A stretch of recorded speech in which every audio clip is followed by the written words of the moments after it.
नमस्कार दोस्तों। जैसा कि जानते हैं बिहार में अभी राजनीति में भूचाल आया हुआ है।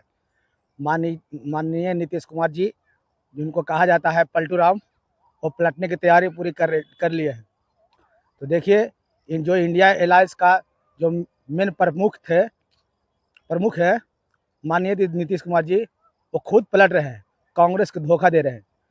जितना मजबूत पार्टी अभी बन चुका था, जो 26 दल के पार्टी इंडिया गठबंधन जो शुरू हुआ, उसमें माननीय प्रधानमंत्री जी को टक्कर देने का जो उम्मीद जगी थी, वो भी अब नाकाम साबित होने जा रहा है।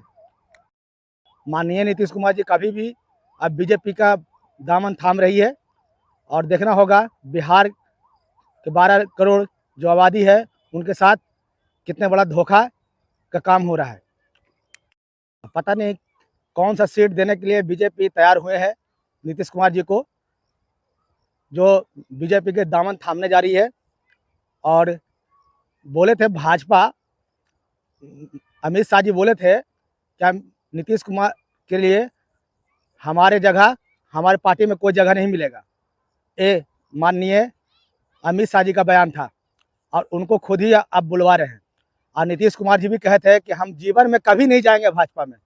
तो देखिए, इन लोग का बात का कोई जितना बड़ा औहदा, जितना बड़ा पद इनका मिलता है, उतना ही झूठ बोलते हैं। चाहे वो अमित शाह हो, चाहे प्रधानमंत्री हो, या नीतीश कुमार जी हो, ये कभी भी पलट जाते हैं। इनको न महंगाई, बेरोजगारी और कोई मतलब नहीं, इनको सिर्फ औहदा चाहिए, पोस्ट चाहिए सीएम पद का, या फिर और भी उससे बड़ा ख्वाहिश।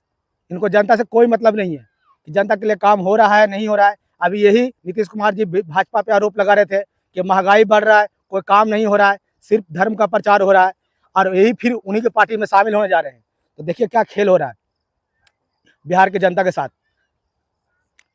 अब जाहिर सी बात है कि इंडिया गठबंधन कमजोर पड़ेगा, और कांग्रेस का भी कुछ कमी है, क्योंकि नीतीश कुमार जो को बात मानना चाहिए। जो भी कुछ मांग होगा तभी तो वो बीजेपी में जा रहे हैं, और नहीं खुश है तभी तो उनको खुश करने के लिए ये सीटें का बंटवारा के चलते ऐसा हुआ होगा कि सीट मैं मेरे बिहार में इतना सीट से मैं लड़ूंगा, ये कहेंगे वो मैं इतना सीट से लड़ूंगा, इसी के चलते हुआ होगा। कुछ न कुछ तो कुर्बानी सभी पार्टियों को देना पड़ेगा। उधर ममता बनर्जी पहले बोल रहे थे कि हम इंडिया गठबंधन के साथ है, मुझे कोई पोस्ट नहीं चाहिए। इधर नीतीश कुमार जी वही बयान देते थे। अब ममता बनर्जी भी बंगाल में खुद ही बोले अकेले चुनाव लड़ेंगे, लोकसभा चुनाव। इधर नीतीश कुमार जी बीजेपी के दामन थामने जा रही है। अब लालू प्रसाद यादव जी ने सफाई मांगी है कि जो कहना है सफाई पूरा खुल के बोलिए कि आपको बीजेपी में जाना है या हमारी पार्टी में गठबंधन में रहना है। तो देखिए नीतीश कुमार क्या जवाब देते हैं। कांग्रेस के लिए एक मुसीबत खड़ा हो गया है। ऐसे ही तो कमजोर पार्टी थी कांग्रेस। इंडिया गठबंधन का जो हुआ था, इसमें लग रहा था कि इस बार टक्कर दे पाएगी बीजेपी के इंडिया गठबंधन जो बना है। लेकिन अब ऐसा लगता है कि जब उम्मीद टूटता हुआ नजर आ रहा है, और देखना होगा कि अब खतरा तो मंडरा ही रहा है कांग्रेस के ऊपर भी। लेकिन अब कांग्रेस को अब देखना होगा कि उधर ममता बनर्जी जी अलग इलेक्शन लड़ने की बात कर रहे हैं, इधर नीतीश कुमार जी बीजेपी के दामन थाम रहे हैं। अपना अब मजबूत पार्टी कांग्रेस सरकार कैसे कर पाती है, अब देखना होगा। अब ऐसा लगता है कांग्रेस को अभी मायावती को साथ ले लेना चाहिए, तभी इलेक्शन मजबूत पार्टी बन सकता है। मायावती जी और चंद्रशेखर आजाद को भी साथ में लाना होगा इंडिया गठबंधन में, तभी मजबूत पार्टी फिर बन सकती है, जो उम्मीद अभी टूटी है। इन दोनों पार्टी को अगर शामिल कर लिया जाता है इंडिया गठबंधन में, तो जो अभी खतरा मंडराया है कांग्रेस के लिए, वो मजबूत फिर हो सकता है। क्योंकि दलित 15% पूरे भारत में कम से कम है, बात 10 से 15% आबादी है, और इनका वोट एकत्रित एक ही पार्टी जिसको देते हैं, एक ही तरफ से देते हैं। इनका वोट शेयर एक पार्टी को ही चुनती है, जिसको जो इनका नेता होता है उन्हीं को देते हैं, और इनका नेता मायावती जी और चंद्रशेखर आजाद हैं। इनको साथ में इंडिया गठबंधन में ले लेना चाहिए, ताकि फिर से मजबूती हो।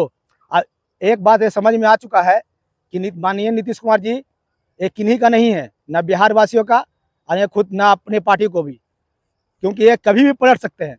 इनकी बात को जुबान पे एक पैसे का वैल्यू नहीं है। ये अपना सत्ता पाने के लिए किसी भी पार्टी में जिधर पल्ला भारी होता है उन्हीं की तरफ चले जाते हैं। इनको बिहार के लोगों के गरीब गरीब लोगों के लिए इनका कोई मतलब नहीं है, गरीब लोगों से कोई मतलब नहीं है। तो सोचिए, जिधर पल्ला भारी होगा उधर ये चले जाएंगे। तो ये आम लोगों के लिए किया क्या है? 20 साल से अभी बिहार का सीएम है माननीय नीतीश कुमार जी। 20 साल में कितने कंपनी बिहार में खुली है? क्यों बिहार के लोग बाहर में जाकर काम करते हैं? क्या कर रहे हैं 20 साल से?